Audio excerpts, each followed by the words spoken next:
Hey ladies, welcome back to my YouTube channel. I'm actually sitting here in my car. I was sitting here doing some writing, waiting on food, okay, picking up dinner, but I had time. I always have pen and paper with me in every bag. So I was sitting here doing some devotional writing, and I realized this past week I really only dropped one word, and it was stick to the plan. And I kind of was like, well, God, my goal with this Esther reset is I wanted to drop a message like every day, every other day, excluding Sundays. I really wanted to do that. And I was like, man, is there anything else we can say, Lord? Like, I'm like sitting here really spending some time. And I realized the reason why I only was able to give stick to the plan was because so many of us are going to eventually be without accountability. So many of us are not going to have a group chat and to be chatting with. So many of us are still going to be on our own personal journey. And with that being said, you still have to stick to the plan, sis, okay? I'm going to say this again. Sticking to the plan is going to change the game for you because that's going to build consistency. That's going to build results. That's going to build literally discipline. And so sticking to the plan is not just about you getting up and doing the workout, drinking the smoothies, whatever, but it's also not jumping ship when the scale doesn't move. It's also not jumping ship because you heard someone else to do this thing because this way is better. But if you know something is working for you, stick with that until it no longer fully works for you. Okay. I will say I've been doing this since June and I'm still on that same plan and it still works for me. Now, eventually I'm probably gonna have to switch things up as I get lose more and more weight and get closer to like my goal weight. My weight loss has been a lot slower since I've lost so much, okay?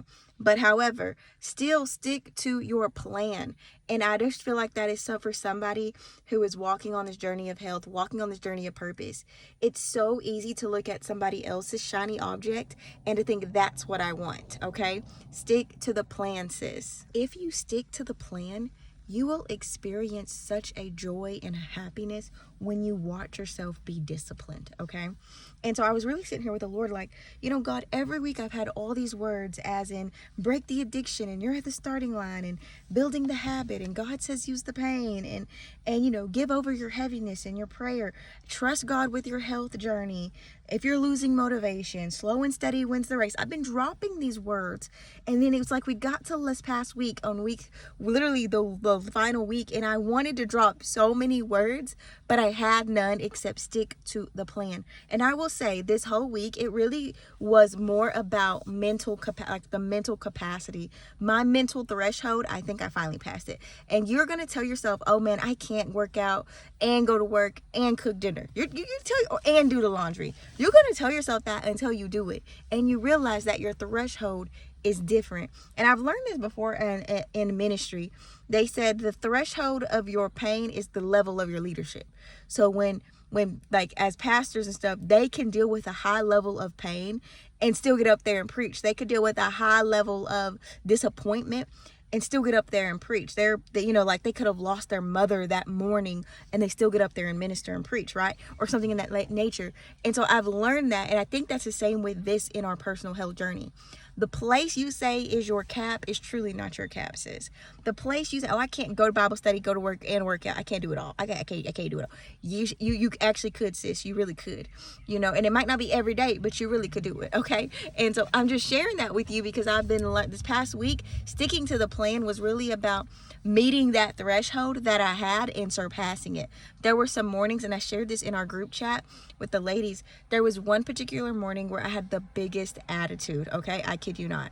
So the alarm is going off at 5 in the morning, and when I wake up, I have this biggest attitude because I had such the craziest, busiest day the day before. Not only worked my job, I worked the ministry, I went to a Bible study, I cleaned up, I brought home dinner. It's like I did so much, right, in one particular day. And then I was up a little late. And so when that alarm went off that morning, I woke up with the biggest attitude. I already passed, like, I can't do this all the time. Like, I just cannot. And I remember I was like, but you know what, Morgan? Get up. So I got up and I had the biggest attitude. I'm dragging through the house. I'm putting on my workout clothes. I'm grabbing my shoes and my socks with this attitude. I get in my car, still have this irritated attitude, drive over to the gym. I'm out there on the track, still with this attitude. And I told myself, I'm just going to walk today. I'm showing up, but I'm just walking. That's the least I could do. I'm just walking.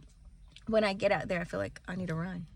And not only do I need to run like 2 miles plus, like at least 2 miles. That's why and I'm like, man, I'm gonna just do it. Put on my little app, my Nike Run app, started running. And I kid you not, as soon as I started running, my mood changed. As soon as my mood changed. And I was realizing in that run that there are going to be so many days in my life, if it's motherhood one day, if it's whatever, like business, family, life, there's going to be so many days where I have felt like I reached my threshold. There are going to be so many days where I'm going to have an attitude, but I'm going to still have to push through. I'm going to feel like I deserve rest right now, but I'm still going to have to push through.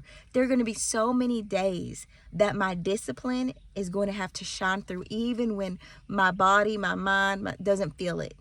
And that is what this is about. It's not just about losing the weight, but it's also about who you become on the journey. And it's also about identifying the flaws in yourself. I definitely identified a sugar addiction in myself. That was something big. And when I finally broke that addiction, a lot of weight fell off. But also I have had now, there's another addiction that the Lord is breaking through this health journey. And that is telling myself what I cannot do. Oh, you can do this and that, but you can't do that. Oh, you can go run in the morning. I used to even say, you can't run before work. How are you going to feel energized at work? I do it every day now. I've been doing it for months. So I had to break that threshold, and I want to encourage you with that. There is a threshold that you have been saying, oh, I can't do this and do that. But you can, sis. You really can. And there's other things in your life that you've been saying, I can't do this and I can't do that. But you actually can, okay?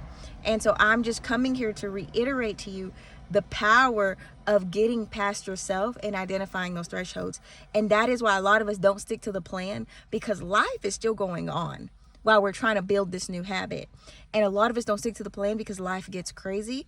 But we throw off that new habit. We're like, oh, I can't. And I'm like, I heard last past week, that's why I didn't have any other word for you, but stick to the plan. When life is good, when life is bad, when your bank account is up, when your bank account is down, when your joy is high and when your joy is very low.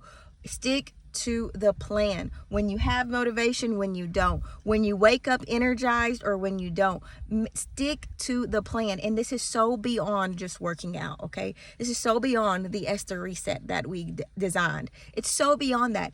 Stick to the plan even for your life. If you have a plan to pay off debt, you have a plan to go back to school, you have a goal plan to lose the weight, you have a goal plan to start the business or get the business really flourishing again or whatever. If that is your plan, stick to the plan. The issue is we make the plan and we start doing it, but when life starts spiraling, we quit. So for example, I'm going to give you very physical, like for my personal life.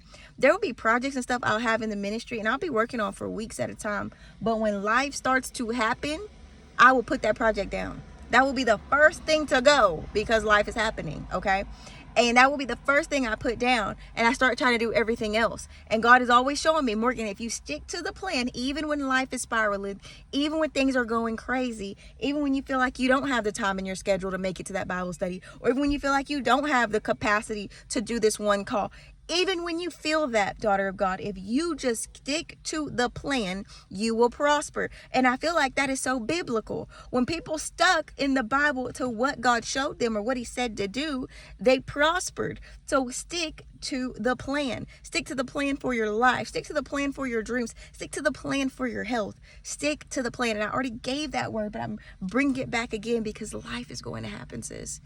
You're going to have the best days, and then you're going to have the lowest of the lowest days. You're going to have the most healthiest days and eat very healthy for a few days, and then you're going to eat super trash. But you still need to get back to the plan. Don't throw off the plan because you fell off and had some bad health days. Stick to the plan, sis. Stick to the plan.